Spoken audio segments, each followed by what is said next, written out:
సమర్థ సద్గురు సాయినాథ్ మహారాజ్కి జై. మన జర్నీ విత్ సాయి ఛానల్కి స్వాగతం, సుస్వాగతం. సాయి భక్తులందరికీ నమస్తే అండి. అందరూ ఎలా ఉన్నారు ఫ్రెండ్స్? ఏం చేస్తున్నారండి?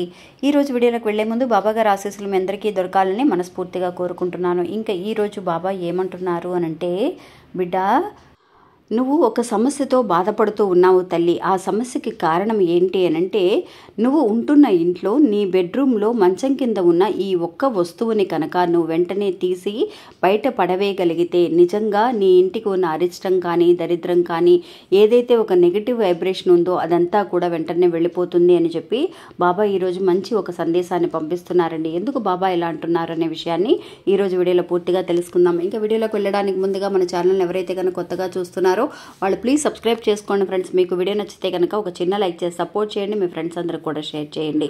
మనకు తెలిసిన స్వామీజీ ఒక ఆయన ఉన్నారండి. ఆయన జ్యోతిష్యం చెబుతూ ఉంటారు, వశీకరణ 100% చేస్తూ ఉంటారండి. ఆయన పేరు సుబ్రహ్మణ్యరాజు గారు. ఆయన కాంటాక్ట్ నెంబర్ 9347293375 అండి. మీకు ఎలాంటి సమస్యలు ఉన్నా కూడా కొన్ని పూజల ద్వారా వెంటనే ఆయన మీ సమస్యలకి పరిష్కారాన్ని తెలియజేస్తూ ఉంటారు.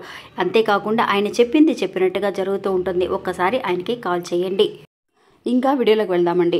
ఎప్పుడు కూడా అండి మనకి సిచ్యువేషన్కి తగినట్టుగా బాబా మనకి మెసేజెస్ పంపిస్తున్నారని ఎందుకు చెబుతున్నాము అనంటే, మనకి చాలామంది అండి ఇలాంటి సిచ్యువేషన్లో నేనున్నానక్క, మీ వీడియోస్ అన్నీ కూడా నాకు చాలా బాగా ఉపయోగపడుతున్నాయి అని ఎంతోమంది తెలియజేస్తున్నారండి. ఇదంతా కూడా బాబా గారి ఆశీర్వాదమేనండి. ఇవన్నీ ఎవరి దగ్గరికి అయితే వెళ్ళి చేరాలో వాళ్ళ దగ్గరికి మాత్రమే ఇవి వెళ్ళి చేరుతూ ఉంటాయి. ఖచ్చితంగా నేను ఇది పాటించానక్క, నాకు మంచి రిజల్ట్ దొరికింది అని. ఎందువల్ల ఇలా చెబుతున్నాము? మనం నిజంగా అండి ఇంట్లో తెలుసో తెలియని కొన్ని విషయాలు చేస్తూ ఉంటాం. అక్క, నేను ఎన్నో పూజలు చేస్తున్నాను, బాబాకి చాలా పెద్ద భక్తురాల్ని, నేను చాలా పెద్ద భక్తుడిని, ఎన్నో అభిషేకాలు చేస్తున్నాను, పూజలు చేస్తున్నాను, నాకు నెరవేరటం లేదు అని చెప్పి ఎవరైతే బాధపడుతూ ఉన్నారో వాళ్ళందరికీ కూడా అండి ఇది కూడా ఇప్పుడు బాబా చెప్పినట్టుగా మన ఇంట్లో ఉన్న ఇలాంటి ఒక అరిష్టాన్ని తీసుకొచ్చే ఒక వస్తువులు కనుక మన ఇంట్లో ఉంటే నిజంగా అది చాలా వరకు కూడా మనకి ఎన్నో సమస్యలలో మునిగిపోయేలాగా చేస్తూ ఉంటుందండి. నిజంగా అండి మనందరికీ తెలుసు, మనం ఎన్నో రకాల విషయాలను ఇంతకుముందు కూడా మన ఛానల్లో తెలియజేసాం. అలాగే ఈరోజు చూడబోయేది ఏంటి అని అంటే అండి, ఒక భక్తురాలు తన ఇంట్లో చేసిన ఒక విషయాన్ని మనకి షేర్ చేసిందండి. దాని తర్వాత ఆ విషయం తర్వాత తనకు వచ్చిన మార్పు అనేది ఎలా ఉంది అనేది కూడా తను తెలియచేయడం వల్లే ఇప్పుడు ఈ విషయాన్ని మీకు తెలియజేస్తున్నాను. తను కూడా అండి మనలాగే బాబాగారి భక్తురాలు. ఎప్పుడు కూడా అండి తను చాలా వరకు ప్రతి గురువారం కాదు కదా, రోజు కూడా అండి తను పూజలు చేస్తూ ఉంటుంది. టైం దొరికినప్పుడల్లా సచ్చరిత్ర చదువుతూ ఉంటానక్క, నాకు ఇంకా నేను ఎక్కడ తప్పు చేస్తున్నానో తెలియటం లేదు, నేను చాలా సమస్యల్లో ఉన్నాను అని తను అనుకుంటున్నప్పుడు అండి తను మనకి ఈ వీడియోని తెలియజేశారనమాట. అంటే ఈ విషయాన్ని తెలియజేశారు. అక్క, నేను ఎంతో వరకు కూడా ఇల్లంతా కూడా చాలా శుభ్రంగా ఉంచుకుంటాను. ఎలా కూడా నాకు ఒక్కొక్కసారి టైం దొరకదు, నేను వర్క్కి వెళ్ళిపోతూ ఉంటానక్క. మా ఇంట్లో మా అత్తగారు మామగారు ఉన్నారు, వాళ్ళు కొంచెం వయసైన వాళ్ళు అంతగా పెద్దగా పట్టించుకునే స్థితిలో లేరు. అందువల్ల నేను మాత్రమే చూసుకోవాలి. ఆ జాబ్కి వెళ్ళిపోవడం వల్ల నేను ఒక తప్పు అనేది చేశానక్క. అది నాకు ఎలా తెలిసింది అనంటే, మా ఇంట్లో అక్క మంచం కింద నేను ఒక మడత కుర్చీ అండి, తను ఇరిగిపోయిన ఒక మడత కుర్చీని ఎన్నో సంవత్సరాల నుంచి మంచం కిందే పెట్టేసిందండి. అది ఒకసారి ఏమైంది అనంటే, తను ఇల్లు శుభ్రం చేసేటప్పుడు కూడా అది తీయకుండా ఊడకుండా అట్లా ఉంచేయడం వల్ల ఆ మడత కుర్చీ అనేది ఈ చేయరని అంటాం కదా మనం, అట్లాగా అది బాగా తుప్పు పట్టిపోయి అది పట్టించుకోకుండా సరేలే తర్వాత చూసుకోవచ్చులే, బాగు చేయించుకోవచ్చులే అని చెప్పేసి తను అలా వదిలేసిందంటండి. అది ఏమైపోయింది అనంటే, సరే బాగు చేయడానికి ఎవరు ఇంటి దగ్గరికి రాలేదు, ఎవరైనా వస్తే కనుక బాగు చేయించుకుందామని చెప్పి తుప్పు పట్టిపోయి అలా ఉండేంత వరకు కూడా నేను దాన్ని పట్టించుకోలేదక్క. అంటే ఇప్పుడు అవసరం లేదులే అని చెప్పేసి నాకు పట్టించుకోవడానికి టైం కూడా లేక అట్లా వదిలేశాను. అదేమైపోయిందనంటే ఆ మడత కుర్చీ మీద ఇంకాస్త బట్టలు అవి పడేయటం, ఏదైనా పనికిరాని వస్తువులు దాని మీద పడేయడం, అలా పడేయడం వల్ల అది మంచానికి అడుక్కు వెళ్ళిపోయింది. అంటే దాని మీద ఇంకొన్ని సామాన్లు చేర్చి పెట్టడం వల్ల ఇలా తుప్పు పట్టిపోయి ఉండడం వల్ల నాకు నిజంగా కూడా ఎప్పుడు కూడా ఒక బెడ్రూమ్లోకి వెళ్తే నాకు ఏదో ఒక బ్యాడ్ నెగిటివ్ ఎనర్జీ అనేది ఎక్కువగా ఉన్నట్టుగా, ఏదో ఒక టెన్షన్గా ఉన్నట్టుగా అనిపిస్తూ ఉంటుందక్క. నాకు ఎందువల్ల అని నాకు అర్థం కాలేదు. ఒకరోజు ఏమైంది అని అంటే, వాళ్ళ ఇంటికి రిలేషన్స్ వచ్చారంటండి. రిలేషన్స్ వచ్చినప్పుడు ఇల్లంతా కూడా తనకి ఆ బెడ్రూమ్లో ఆ మంచం మీద వాళ్ళ రిలేషన్స్ పడుకొని ఉన్నారంట. తిని మాత్రమే కింద చాప వేసుకొని పడుకుందంటండి. అప్పుడు పడుకున్నప్పుడు ఉన్నప్పుడు మాత్రమే తను మంచం కింద ఏమేమి వస్తువులు ఉన్నాయి, ఏంటి ఇలా ఉంది అది కూడా అండి. మంచం కింద ఎప్పుడు కూడా నెగిటివ్ ఎనర్జీ మనకి ఎందుకు ఎక్కువగా చేరుతుంది అని అంటే, మంచం కింద ఎప్పుడు కూడా చీకటిగా ఉంటుందండి. మన లైట్ వేసినా కూడా బెడ్రూమ్లో మంచం కింద మాత్రమే మనకి చీకటిగా ఉంటుంది. ఎప్పుడు కూడా నెగిటివ్ ఎనర్జీ ఎక్కడ చేరుతూ ఉంటుంది? చీకటిగా ఉన్న ప్రదేశంలోనే. ఎందువల్ల బాబా మనకి ఇలా తెలియజేస్తున్నారని ఎందుకు చెబుతున్నాము అని అంటే అండి, ద్వారకామాయిలో ఉన్నప్పుడు బాబా రోజు చేసే విషయం ఏంటి అని అంటే దీపాన్ని వెలిగించడం అండి. దీపాలు ఎందుకు వెలిగిస్తున్నారు?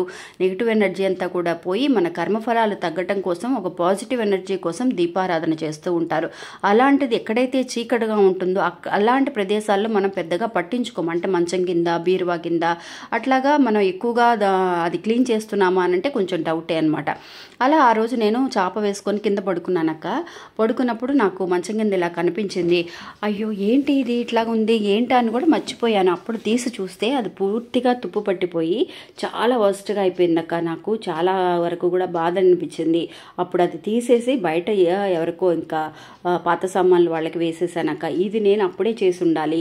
అది అలా ఇచ్చేసిన తర్వాత తనకి ఏమనిపించింది అంటే, అప్పుడు ఆ వస్తువు మాత్రమే కాకుండా వాటితో పాటు ఇంకా ఉన్న వస్తువులన్నీ కూడా క్లీన్ చేసి చక్కగా శుభ్రంగా ఎప్పుడైతే తను పెట్టుకుందో ఇంకప్పటి నుంచి కూడా అండి తనకి చక్కగా ఒక బెడ్రూమ్కి వెళ్ళినప్పుడు కొంచెం పాజిటివ్ ఎనర్జీగా అనిపించడం, కొంచెం ఎనర్జీగా ఎప్పుడు కూడా నీరసంగా ఉంటుందక్క. నాకు బెడ్రూమ్లో పడుకోవాలంటేనే నచ్చటం లేదు, కొంచెం హెల్తీగా ఉన్నట్టుగా అనిపించటం లేదు అనేది. అప్పుడు తను ఇలా చేసిన తర్వాత నాకు చాలా ఫ్రీగా ఉన్నట్టుగా బెడ్రూమ్లోనే వెళ్ళి ప్రశాంతంగా కూర్చోవాలి అనే స్థితికి నేను వచ్చాను అని అంటే నాకు జరిగిన ఒక విషయం ఇదేనక్క అని చెప్పి తను తెలియజేస్తుందండి. ఇది నిజంగా అక్షరాల నిజమండి. మనందరికీ కూడా ఇప్పుడు ఆ రిలేషన్స్ అందరూ రావటం, తను అలా కింద పడుకోవాలి చాప వేసుకొని అని చెప్పేసి తనకి తెలియజేసింది కూడా బాబానే. ఎందువల్లంటే తనకి అప్పటికి రిలేషన్స్ వస్తారని కూడా తెలియదు. బాబా గుడికి వెళ్ళొచ్చిన తర్వాత ఇంటికి వచ్చి చూసేసరికి రిలేషన్స్ అందరూ కూడా అనుకోకుండానే సడన్గా వచ్చేసారు. అప్పుడు అనిపించిందండి, బాబానే నాకు ఈ విషయాన్ని తెలియచేయటం కోసమే నాకు వీళ్ళందరినీ పంపించారు. ఎప్పుడు కూడా తన మంచం మీద తప్ప కింద ఎప్పుడు పడుకోలేదంటండి. చోటు లేదు కదా ఇంట్లో అని చెప్పేసి ఆ రోజు అలా పడుకోవాల్సి వచ్చిందక్క. ఇంతమంది రావటం, నేను అది తీసేసి క్లీన్ చేసుకోవడం అలా చేసినప్పుడల్లా కూడా ఎప్పుడు కూడా అండి చీకటిగా ఉన్న ప్రదేశాల్లో కూడా మనం ఎప్పుడు ఇల్లంతా కూడా సాంబ్రాణి వేస్తూ ఉంటాం. అప్పుడు సాంబ్రాణి వేసేటప్పుడు కూడా ఈ మంచం కింద కూడా ఎక్కడైతే చీకటిగా ఉన్న ప్రదేశాలు ఉంటాయో ఆ చీకటిగా ఉన్న చోట్లలో కూడా వంటగదిలో శుభ్రంగా చక్కగా లైట్లే వేసుకొని అన్ని ప్రదేశాల్లో కూడా మనం సాంబ్రాణి పొగను వేయటం అనేది చాలా మంచిది అని చెప్పి ఒక విషయాన్ని వాళ్ళు వెళ్ళేటప్పుడు రిలేషన్స్ కూడా చెప్పడం వల్ల ఇంకప్పటి నుంచి నేను అది ఫాలో చేస్తున్నాను. కానీ ఆవిడ మనకి తెలియజేశారండి. ఇది అక్షరాల నిజమండి, అందరిళ్లలో కూడా జరిగే విషయమే.